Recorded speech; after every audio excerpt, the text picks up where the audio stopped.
ರಾಮನ ಜನ್ಮಭೂಮಿಯಲ್ಲಿ ಮತ್ತೆ ಸಂಭ್ರಮ ಸಡಗರ ಮನೆ ಮಾಡಿದೆ. ನಾಳೆ ಅಲ್ಲ ನಾಡಿದ್ದು 25ನೇ ತಾರೀಕು ಐತಿಹಾಸಿಕ ಕಾರ್ಯಕ್ರಮ ನಡೆಯಲಿದ್ದು ಅದಕ್ಕೋಸ್ಕರ ಅಯೋಧ್ಯೆ ಸಜ್ಜಾಗ್ತಾ ಇದೆ. ಏನು ವಿಶೇಷ ಅಂದ್ಕೊಂಡ್ರ? ಯಾವ ಕಾರಣಕ್ಕೋಸ್ಕರ ಕಾರ್ಯಕ್ರಮ ಅಂದ್ಕೊಂಡ್ರ? ಈ ಸ್ಟೋರಿ ನೋಡಿ. ಅಯೋಧ್ಯೆ ಧ್ವಜಾರೋಹಣಕ್ಕೆ ಕ್ಷಣಗಣನೆ.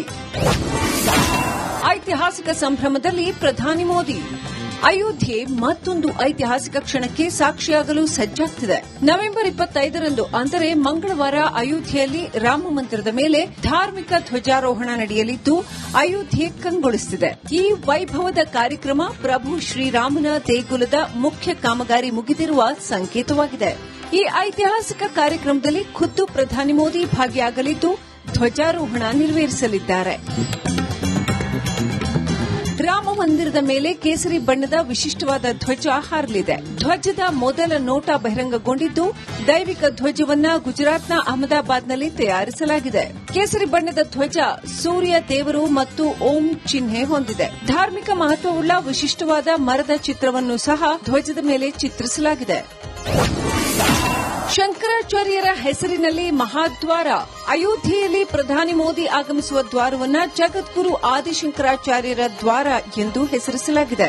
ಸಮಾರಂಭದಲ್ಲಿ ಪ್ರಧಾನಿ ನರೇಂದ್ರ ಮೋದಿ, ಆರ್ಎಸ್ಎಸ್ ಮುಖ್ಯಸ್ಥ ಮೋಹನ್ ಭಾಗವತ್ ಸೇರಿ ಹಲವು ಗಣ್ಯರು ಭಾಗವಹಿಸಲಿದ್ದಾರೆ. ರಾಮ ಜನ್ಮಭೂಮಿಯಲ್ಲಿ ಬಿಗಿ ಭದ್ರತೆ. ಈ ಐತಿಹಾಸಿಕ ಕಾರ್ಯಕ್ರಮದ ಮೇಲೂ ಉಗ್ರರ ಕೆಂಗಣ್ಣು ಬಿದ್ದಿತ್ತು ಎನ್ನುವುದು ದೆಹಲಿ ಸ್ಫೋಟದ ತನಿಖೆಯಲ್ಲಿ ಬಯಲಾಗಿತ್ತು. ಹೀಗಾಗಿ ಅಯೋಧ್ಯೆಯಲ್ಲಿ ಕಟ್ಟೆಚ್ಚರ ವಹಿಸಲಾಗಿದೆ. ಖುದ್ದು ಯುಪಿ ಸಿಎಂ ಯೋಗಿ ಆದಿತ್ಯನಾಥ್ ಅಧಿಕಾರಿಗಳ ಜೊತೆ ತೆರಳಿ ಭದ್ರತೆ ಹಾಗೂ ಸಿದ್ದತೆ ಪರಿಶೀಲನೆ ಮಾಡಿದ್ದಾರೆ. ರಾಮ ಮಂದಿರ ಸೇರಿದಂತೆ ಇಡೀ ನಗರದಲ್ಲಿ ಪೊಲೀಸರು, ಭದ್ರತಾ ಪಡೆಗಳು ಹದ್ದಿನ ಕಣ್ಣಿಟ್ಟಿವೆ. ಗಲ್ಲಿ ಗಲ್ಲಿಯಲ್ಲೂ ಪರಿಶೀಲನೆ ನಡೆಸಲಾಗುತ್ತಿದೆ. ಯಾವುದೇ ಅಹಿತಕರ ಘಟನೆ ನಡೆಯದಂತೆ ಕಟ್ಟೆಚ್ಚರ ವಹಿಸಲಾಗಿದೆ. ನವೆಂಬರ್ 25ರಂದು ವಿವಿಐಪಿಗಳು ಆಗಮಿಸುವುದರಿಂದ ಸಾರ್ವಜನಿಕರಿಗೆ ದರ್ಶನ ನಿರ್ಬಂಧಿಸಲಾಗಿದೆ.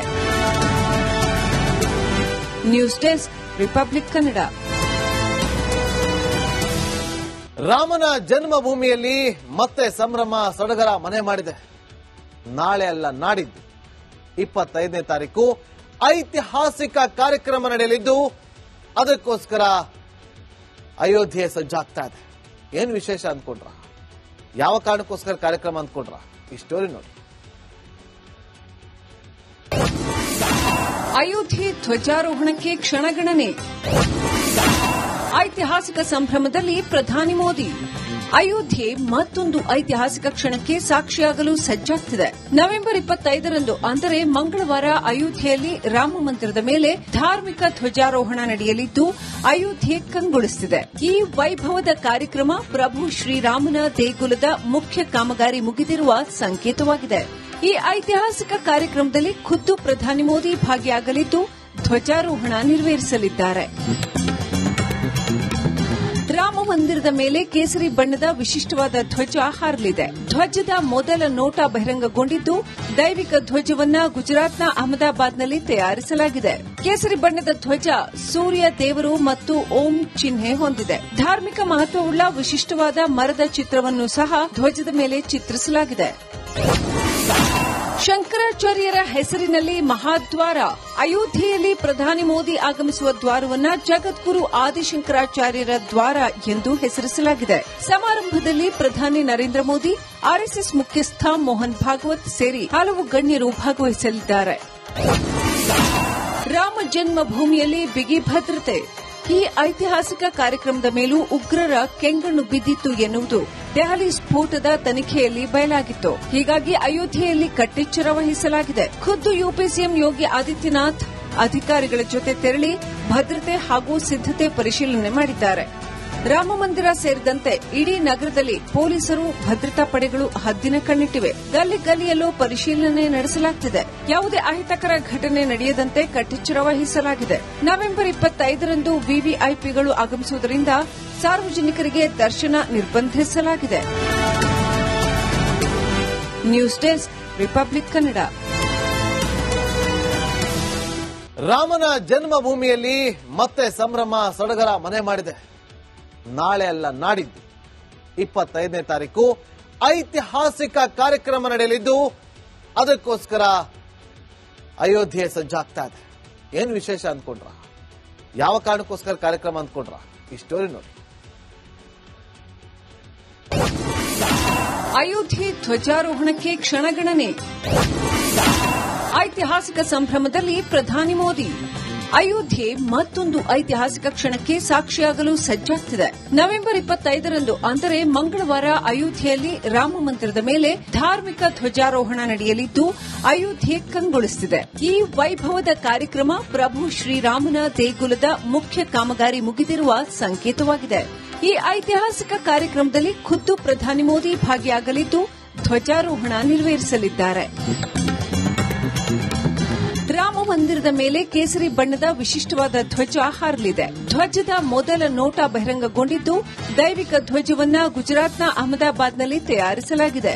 ಕೇಸರಿ ಬಣ್ಣದ ಧ್ವಜ ಸೂರ್ಯ ದೇವರು ಮತ್ತು ಓಂ ಚಿಹ್ನೆ ಹೊಂದಿದೆ. ಧಾರ್ಮಿಕ ಮಹತ್ವವುಳ್ಳ ವಿಶಿಷ್ಟವಾದ ಮರದ ಚಿತ್ರವನ್ನು ಸಹ ಧ್ವಜದ ಮೇಲೆ ಚಿತ್ರಿಸಲಾಗಿದೆ. ಶಂಕರಾಚಾರ್ಯರ ಹೆಸರಿನಲ್ಲಿ ಮಹಾದ್ವಾರ.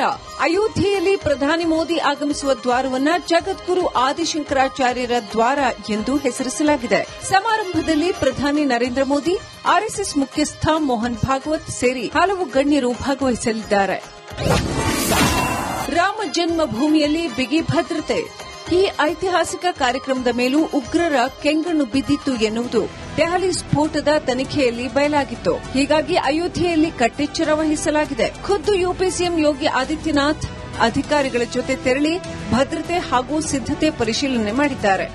ರಾಮ ಮಂದಿರ ಸೇರಿದಂತೆ ಇಡೀ ನಗರದಲ್ಲಿ ಪೊಲೀಸರು, ಭದ್ರತಾ ಪಡೆಗಳು ಹದ್ದಿನ ಕಣ್ಣಿಟ್ಟಿವೆ. ಗಲ್ಲಿ ಗಲ್ಲಿಯಲ್ಲೂ ಪರಿಶೀಲನೆ ನಡೆಸಲಾಗುತ್ತಿದೆ. ಯಾವುದೇ ಅಹಿತಕರ ಘಟನೆ ನಡೆಯದಂತೆ ಕಟ್ಟೆಚ್ಚರ ವಹಿಸಲಾಗಿದೆ. ನವೆಂಬರ್ 25ರಂದು ವಿವಿಐಪಿಗಳು ಆಗಮಿಸುವುದರಿಂದ ಸಾರ್ವಜನಿಕರಿಗೆ ದರ್ಶನ ನಿರ್ಬಂಧಿಸಲಾಗಿದೆ. News desk, republic Kannada.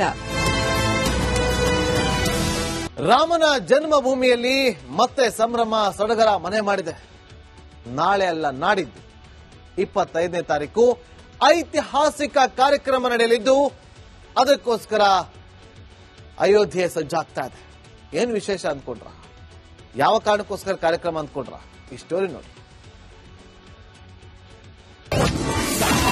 Ayodhya ಧ್ವಜಾರೋಹಣಕ್ಕೆ ಕ್ಷಣಗಣನೆ. ಐತಿಹಾಸಿಕ ಸಂಭ್ರಮದಲ್ಲಿ ಪ್ರಧಾನಿ ಮೋದಿ. ಅಯೋಧ್ಯೆ ಮತ್ತೊಂದು ಐತಿಹಾಸಿಕ ಕ್ಷಣಕ್ಕೆ ಸಾಕ್ಷಿಯಾಗಲು ಸಜ್ಜಾಗ್ತಿದೆ.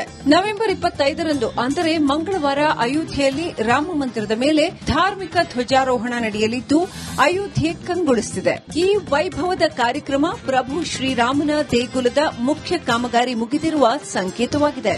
ಈ ಐತಿಹಾಸಿಕ ಕಾರ್ಯಕ್ರಮದಲ್ಲಿ ಖುದ್ದು ಪ್ರಧಾನಿ ಮೋದಿ ಭಾಗಿಯಾಗಲಿದ್ದು ಧ್ವಜಾರೋಹಣ ನೆರವೇರಿಸಲಿದ್ದಾರೆ. ರಾಮ ಮಂದಿರದ ಮೇಲೆ ಕೇಸರಿ ಬಣ್ಣದ ವಿಶಿಷ್ಟವಾದ ಧ್ವಜ ಹಾರಲಿದೆ. ಧ್ವಜದ ಮೊದಲ ನೋಟ ಬಹಿರಂಗಗೊಂಡಿದ್ದು ದೈವಿಕ ಧ್ವಜವನ್ನ ಗುಜರಾತ್ನ ಅಹಮದಾಬಾದ್ನಲ್ಲಿ ತಯಾರಿಸಲಾಗಿದೆ. ಕೇಸರಿ ಬಣ್ಣದ ಧ್ವಜ ಸೂರ್ಯ ದೇವರು ಮತ್ತು ಓಂ ಚಿಹ್ನೆ ಹೊಂದಿದೆ. ಧಾರ್ಮಿಕ ಮಹತ್ವವುಳ್ಳ ವಿಶಿಷ್ಟವಾದ ಮರದ ಚಿತ್ರವನ್ನು ಸಹ ಧ್ವಜದ ಮೇಲೆ ಚಿತ್ರಿಸಲಾಗಿದೆ. ಶಂಕರಾಚಾರ್ಯರ ಹೆಸರಿನಲ್ಲಿ ಮಹಾದ್ವಾರ. ಅಯೋಧ್ಯೆಯಲ್ಲಿ ಪ್ರಧಾನಿ ಮೋದಿ ಆಗಮಿಸುವ ದ್ವಾರವನ್ನ ಜಗದ್ಗುರು ಆದಿಶಂಕರಾಚಾರ್ಯರ ದ್ವಾರ ಎಂದು ಹೆಸರಿಸಲಾಗಿದೆ. ಸಮಾರಂಭದಲ್ಲಿ ಪ್ರಧಾನಿ ನರೇಂದ್ರ ಮೋದಿ, ಆರ್ಎಸ್ಎಸ್ ಮುಖ್ಯಸ್ಥ ಮೋಹನ್ ಭಾಗವತ್ ಸೇರಿ ಹಲವು ಗಣ್ಯರು ಭಾಗವಹಿಸಲಿದ್ದಾರೆ. ರಾಮ ಜನ್ಮಭೂಮಿಯಲ್ಲಿ ಬಿಗಿ ಭದ್ರತೆ. ಈ ಐತಿಹಾಸಿಕ ಕಾರ್ಯಕ್ರಮದ ಮೇಲೂ ಉಗ್ರರ ಕೆಂಗಣ್ಣು ಬಿದ್ದಿತ್ತು ಎನ್ನುವುದು ದೆಹಲಿ ಸ್ಫೋಟದ ತನಿಖೆಯಲ್ಲಿ ಬಯಲಾಗಿತ್ತು. ಹೀಗಾಗಿ ಅಯೋಧ್ಯೆಯಲ್ಲಿ ಕಟ್ಟೆಚ್ಚರ ವಹಿಸಲಾಗಿದೆ. ಖುದ್ದು ಯುಪಿ ಸಿಎಂ ಯೋಗಿ ಆದಿತ್ಯನಾಥ್ ಅಧಿಕಾರಿಗಳ ಜೊತೆ ತೆರಳಿ ಭದ್ರತೆ ಹಾಗೂ ಸಿದ್ದತೆ ಪರಿಶೀಲನೆ ಮಾಡಿದ್ದಾರೆ. ರಾಮ ಮಂದಿರ ಸೇರಿದಂತೆ ಇಡೀ ನಗರದಲ್ಲಿ ಪೊಲೀಸರು, ಭದ್ರತಾ ಪಡೆಗಳು ಹದ್ದಿನ ಕಣ್ಣಿಟ್ಟಿವೆ. ಗಲ್ಲಿ ಗಲ್ಲಿಯಲ್ಲೂ ಪರಿಶೀಲನೆ ನಡೆಸಲಾಗುತ್ತಿದೆ. ಯಾವುದೇ ಅಹಿತಕರ ಘಟನೆ ನಡೆಯದಂತೆ ಕಟ್ಟೆಚ್ಚರ ವಹಿಸಲಾಗಿದೆ. ನವೆಂಬರ್ 25ರಂದು ವಿವಿಐಪಿಗಳು ಆಗಮಿಸುವುದರಿಂದ ಸಾರ್ವಜನಿಕರಿಗೆ ದರ್ಶನ ನಿರ್ಬಂಧಿಸಲಾಗಿದೆ. News desk, republic Kannada.